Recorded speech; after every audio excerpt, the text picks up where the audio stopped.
Heat trying to battle back White, alley-oop to Tatum! after a slow start in Boston for Game 4. The president's trip to Asia creating a new trade deal. Are you willing to get involved militarily to defend Taiwan if it comes to that? And a new controversy. Plus, a second possible case of monkeypox in Broward County. We're ready to take care of those patients at Broward Health. These stories and more coming up on Newsbreak. Hello, South Florida. I'm Paloma Pimentel. I'm Amanda Gray. Today is Tuesday, May 24th, 2022.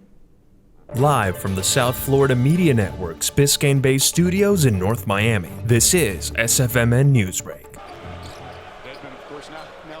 Beantown beat down in a back-and-forth series. The Miami Heat lose the latest game in Boston and lose it bad.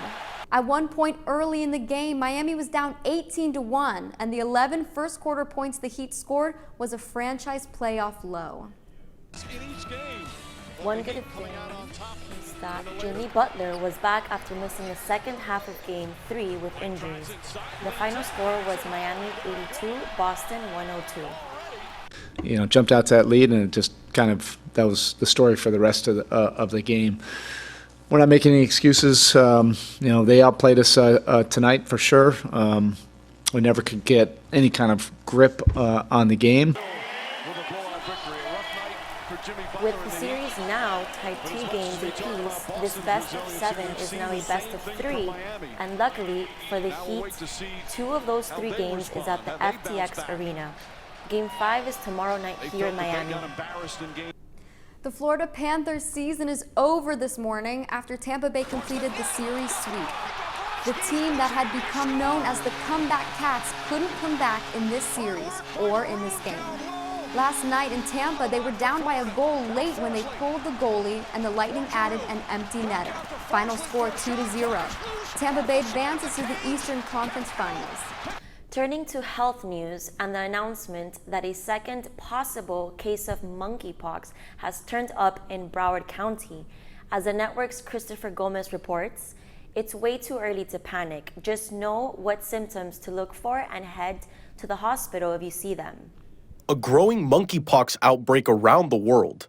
The CDC closely watching a cluster of 6 people for possible infections, including 2 in South Florida. Health officials and President Biden working to ease growing concerns over the virus. I just don't think it rises to the level of the kind of concern that existed with COVID-19 and the smallpox vaccine works for it. So, but I think people should be careful. The World Health Organization says there are more than 90 confirmed cases in a dozen countries where monkeypox is not already endemic. The illness is mostly found in West and Central Africa. But the CDC says it's concerned by the rising number of cases reported outside of those regions. On Sunday, the White House COVID-19 response coordinator said more cases could be ahead, but doesn't expect monkeypox to have a widespread impact in the U.S. It's not as contagious as COVID, so I am confident we're going to be able to keep our arms around it. The U.S. government has ordered $119 million worth of vaccine against the virus. Monkeypox is related to smallpox, but it's less deadly. Symptoms include fever, chills, headache, muscle weakness, swelling in the lymph nodes, and lesions and rashes on the body. It's mostly spread by direct contact. So it's fluid contact, it's contact from sheets, it's contact from hands. If someone has those big bumps. The 2 individuals in Broward have been isolated. Dr. Joshua Lekes, Chief Medical Officer at Broward Health Medical Center, has recommendations if you're concerned. Medical attention if they're an adult that has traveled outside of the country in the last 3 weeks and they may develop a fever or rash. In that case, they should call their physician. Reporting in Miami, Christopher Gomez, South Florida Media Network. This morning, new details arrive about an NFL player who was hit and killed by a dump truck in South Florida. According to the newly released medical report, Pittsburgh quarterback Dwayne Haskins was drunk when he was killed. He went to go find gas when he was killed crossing westbound on I-595 on April 9th. Medical examiners say he had a blood level of more than twice the legal limit to drive. His death was ruled an accident. The jury selection process continues in the sentencing trial of Parkland shooter Nicolas Cruz. Beginning last month, the court has screened over 1,500 people and only 20% have qualified. The judge aims to have 12 jurors inside of the box and 8 alternates ready on standby. Once the selection process concludes, jurors will decide whether or not Cruz will receive the death penalty. A Florida student's graduation speech is gaining attention after he defied school rules and spoke about his sexuality. It was Sunday near Sarasota. Xander Morix, an openly gay student, was given the opportunity to speak at his graduation under one condition.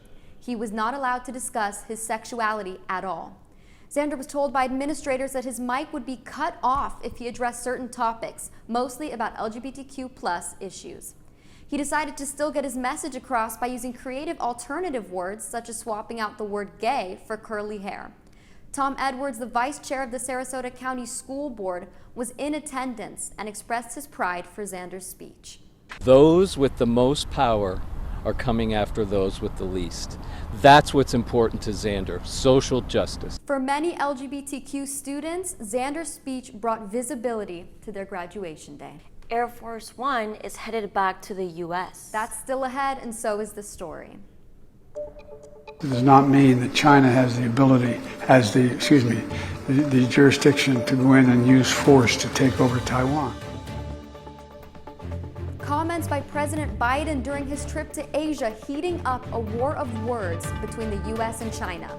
Newsbreak will be back in 2 minutes.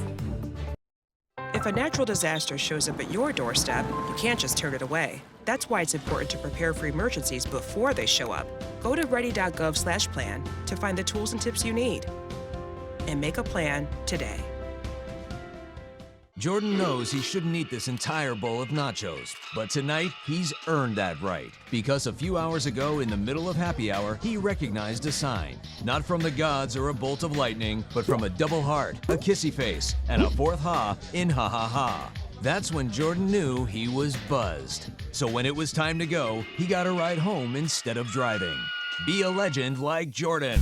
Recognize your buzzed warning signs and get a ride home. Buzz driving is drunk driving.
President Biden heading home. While you were sleeping, Air Force One took off from an airbase in Japan and routes back to D.C., concluding his trip to Asia. The president got China's attention during his trip when he said the U.S. military would intervene to protect Taiwan. The network's Yvette Franco from our D.C. bureau is in Washington this morning. During a visit to Tokyo, President Joe Biden said the U.S. military will intervene if China were to invade Taiwan. We didn't want to get involved in the Ukraine conflict militarily for obvious reasons. Are you willing to get involved militarily to defend Taiwan if it comes to that? Yes. You are. That's the commitment we made. At a joint press conference in Tokyo with Japanese Prime Minister Fumio Kishida, President Biden repeating similar comments that his staff has tried to walk back in the past. We support the one China policy. We support all that we've done in the past. But that does not mean that China has the ability, has the jurisdiction to go in and use force to take over Taiwan. China hitting back, warning President Biden to be careful with his words. The White House says there's been no change in official U.S. policy, reconfirming the United States' commitment under the Taiwan Relations Act to provide Taiwan with the military means to defend itself. Well, I do think that's a premature comment off the cuff, and everybody listens to the commander-in-chief. However, I think deterrence is important here. The president's remarks coming before formally unveiling a 13-member Indo-Pacific economic bloc intended to counter China's dominance in the region. For the long haul, ready to champion our vision for a positive future for the region, together with friends and partners. From Washington, D.C., reporting for the South Florida Media Network, Yvette Franco. That's all the time we have for Newsbreak. I'm Amanda Gray. I'm Paloma Pimentel. Get more news anytime at sfmn.fiu.edu.